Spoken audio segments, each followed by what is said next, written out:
लोग पूछते हैं हमारी गलती न हो और लोग फिर भी हमारा अपमान करें तो हमें कैसा बर्ताव करना चाहिए। लेकिन यह प्रश्न ही गलत है। हमारी जो शिक्षा है वह हमें ईंट का जवाब पत्थर से देना सिखाती है, लेकिन इस तरह बदला लेने से समस्या का हल नहीं होता। कोई अगर आपका अपमान करे तो उसके कई पहलू हो सकते हैं।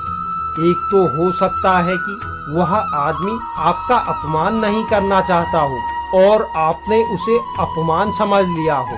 जो बहुत ज्यादा मान सम्मान चाहते हैं वे बड़ी जल्दी अपमानित भी हो जाते हैं। उनका अहंकार गुब्बारे की तरह फूला हुआ होता है, तो फिर चोट तो लगनी ही है। यहाँ कोई भी आपका अहंकार फुलाने के लिए नहीं बैठा है। उसका अपना अहंकार है, वह उसे फुलाने में व्यस्त है।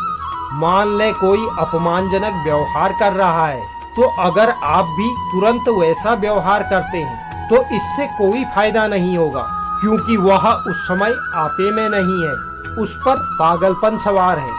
भलाई इसी में है कि उस वक्त शांति से उसे सुन लें, उससे कहें कि मैं कुछ समय बाद तुमसे बात करता हूँ। उसके मन में जो गुबार है वह गुबार निकल जाए।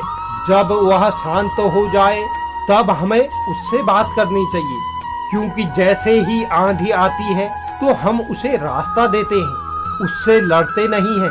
दूसरी तरफ आपको निष्पक्ष होकर अपनी भूल देखने की कोशिश करनी चाहिए। अक्सर झगड़ों की जड़ होती है कि मैं सही और तुम गलत। इस विवाद का कोई निष्कर्ष नहीं निकलता। अहंकार की यही वृत्ति है कि कोई भी अपनी भूल मानने को राजी नहीं होता।